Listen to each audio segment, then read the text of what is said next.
हाल ही में आपने एक वीडियो देखा होगा जिसमें कि एक यूट्यूबर और पॉडकास्टर रणवीर अलाहाबादिया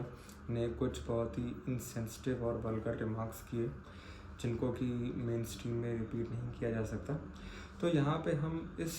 डिबेट को और आगे कंटिन्यू नहीं करेंगे कि वो सही है गलत है, क्योंकि ऑलरेडी पिछले 3 दिनों से उस विषय पे बहुत सारी चर्चाएं हो चुकी हैं। हम यहाँ पे इस फिनोमेना को डिकोड करने की कोशिश करेंगे कि इसके बाद क्या, what's next after this whole controversy surrounding the YouTuber slash podcaster Ranveer Allahabadia. तो अगर आप नोटिस करेंगे, जब ये पूरी कंट्रोवर्सी शुरू हुई थी तब स्टार्टिंग के एक दिन या उसके नेक्स्ट डे भी कुछ समय तक इसके खिलाफ सोशल मीडिया और मेन स्ट्रीम मीडिया में काफ़ी बैकलैश हुआ, जो कि कुछ हद तक सही भी है। लेकिन इसके बाद क्या हुआ उसको समझना और डिकोडना ज़्यादा इम्पॉर्टेंट है। तो जैसा कि आपने नोटिस किया होगा या शायद आप नोटिस उसको करें कि starting from the second day इस पूरे इशू को और रणवीर अलाहाबादिया को इंटेलेक्चुअल कवर मिलना शुरू हुआ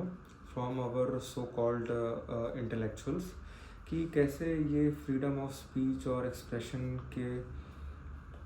प्रीव्यू में आता है ये पूरी डिबेट। और क्योंकि इसमें वायलेंस का एक्सप्लिसिट मेंशन नहीं किया गया है, तो ये किसी भी तरह का कोई ऐसा क्राइम नहीं होता है जिसके लिए इतना ज़्यादा बैकलैश होना चाहिए। अब इस इंटेलेक्चुअल बैकअप से हुआ क्या, जितने भी हमारे सूडो इंटेलेक्चुअल्स या फिर इनफैक्ट वानाबी यूट्यूबर्स हैं जो कि इस पूरे इशू को फॉलो कर रहे थे या देख रहे थे,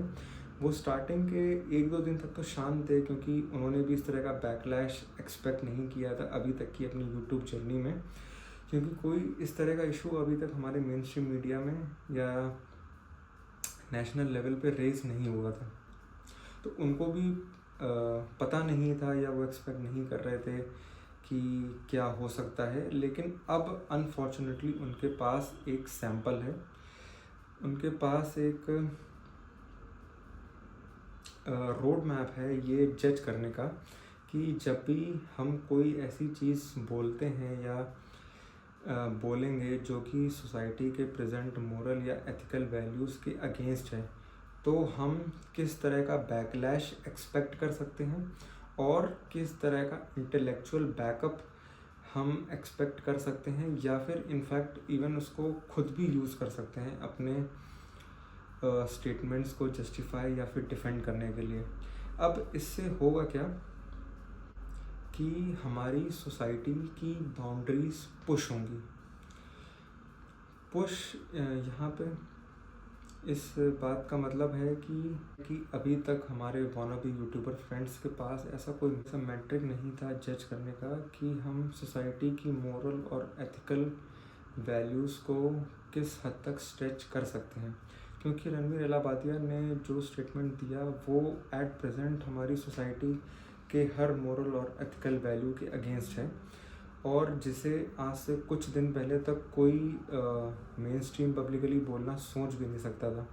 लेकिन once that genie is out of the bottle, the boldness of these wannabe YouTubers and the youngsters will increase,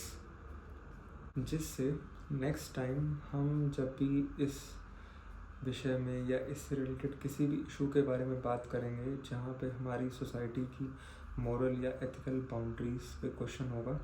तो अनफॉर्चुनेटली हम उस प्रेजेंट पोजीशन से, आज की प्रेजेंट पोजीशन से बात नहीं करेंगे जहाँ पे हम आज खड़े हैं, क्योंकि वो बाउंड्रीज ऑलरेडी बहुत ज़्यादा स्ट्रेच हो चुकी होंगी। लोगों के पास अब इस तरह के इश्यूज़ को बोलने का और रेज़ करने का और कॉन्फिडेंस आएगा। तो अनफॉर्चुनेटली इस तरह की चीज़ें जहाँ तक मुझे ऐसा लगता है कि इन फ्यूचर और ज़्यादा इंक्रीज़ होने वाली हैं।